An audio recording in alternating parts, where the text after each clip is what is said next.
News every 15 minutes, weather every 10, and sports twice an hour.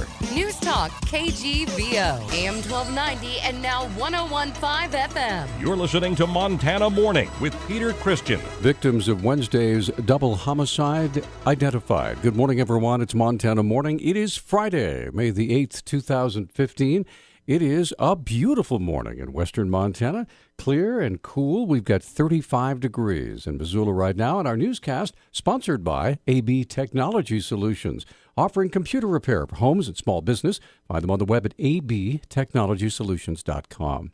Missoula County Coroner released the names of Wednesday night's double homicide yesterday. Under Sheriff Jason Johnson was the coroner on the scene. He provides details. This is a homicide case, and the cause of death is multiple gunshot wounds to both of the victims. One is a 34-year-old Haley Escalita and 46-year-old Anthony Dupraz, both from Missoula, and both were pronounced dead at the scene.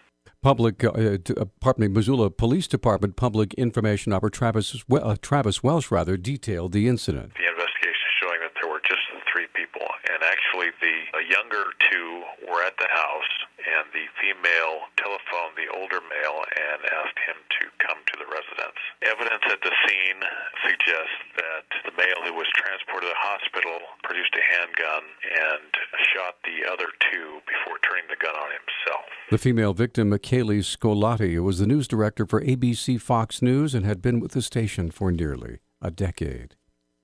On Wednesday, author John Krakauer spoke at a public forum here in Missoula, but when audience member Thomas Dove got up to ask a question, Krakauer literally took away his microphone. Dove has since been described as, quote, a heckler, end quote, by other news agencies, but Dove sees things differently, as he explained on Talkback yesterday. It was advertised as a public forum. He asked for questions from the audience.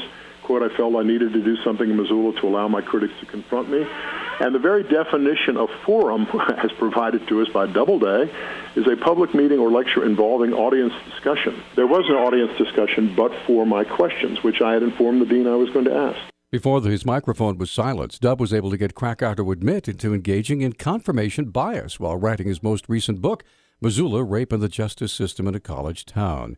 After the admission, Dove attempted to get Krakauer to discuss police and trial videos that Krakauer recently told the Missoulian, quote, he's not supposed to have, end quote. I said, are these illegally in your possession? When he took the mic away, that's what he was telling me. I'm not going to answer. I asked, did you break the law, either state or federal, in either obtaining or using these documents, such as violations of the Montana Criminal Confidentiality Act? And he says, reporter's defense law. He was very nervous there. That's when he walked away. This is off the microphone. I was trying to get him to speak so that people could hear.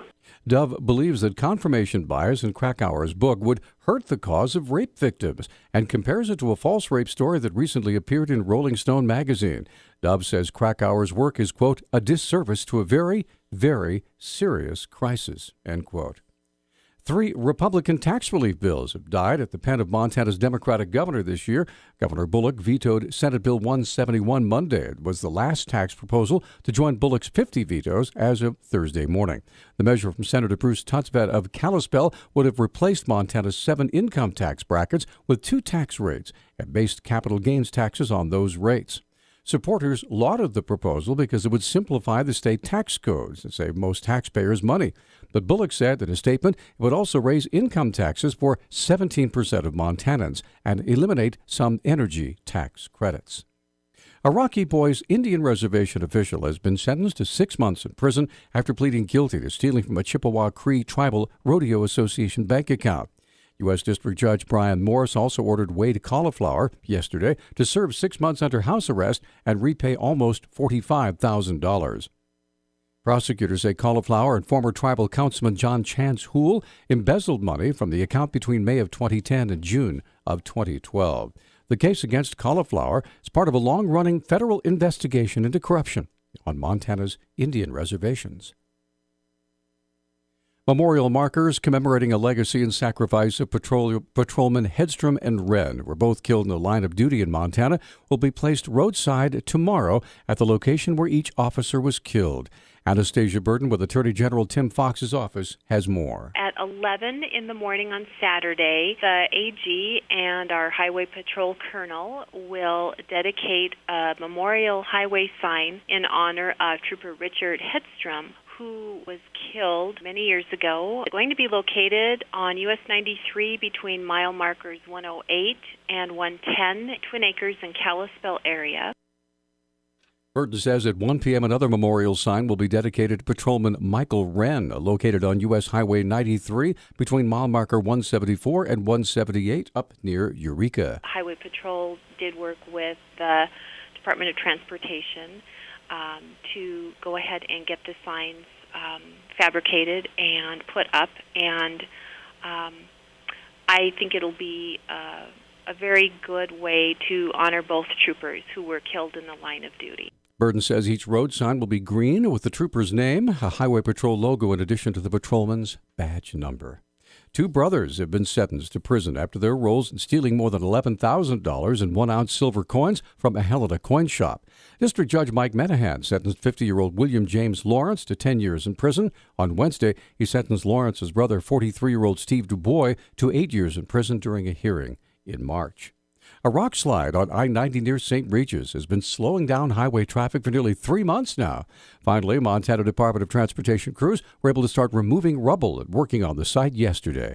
Montana Department of Transportation Missoula District Construction Engineer Rob Vosen explains why this slide took so long to clear. The rock slide occurred in February. It took us a while to complete the design and the remediation for the process. We wanted to make sure when we got up there we fixed the rock slide and we completed all the work necessary and don't have to go back in another year or two. We want to do it once, get in, get it done. Vosen says a slide at that particular site wasn't expected, but that the public can expect the road to be fully open within the next few weeks. On completion, we'll have actually a rock fall containment fence built at the bottom to stop any future rocks that come down from bounding out onto the interstate. They'll be captured in the ditch. Work started today. I believe the crews are up there getting traffic control set and getting the equipment in and out, and we're anticipating 10 to 15 days of work. They'll be working on it Monday through Friday. Vosen said travel for folks headed west won't be getting any easier with time soon. Idaho is reducing traffic on I-90 to just 2 lanes with severe restrictions on wide loads. Newstalk time now is 6:12. Newstalk, KGVO. Missoula's official weather station. Partly to mostly sunny skies today with a slight chance of a shower. Highs will top out in the low 60s. Winds will be breezy out of the east at 5 to 15 miles per hour. Mostly sunny skies for the weekend. I'm meteorologist Brooke Foster for KECI 13.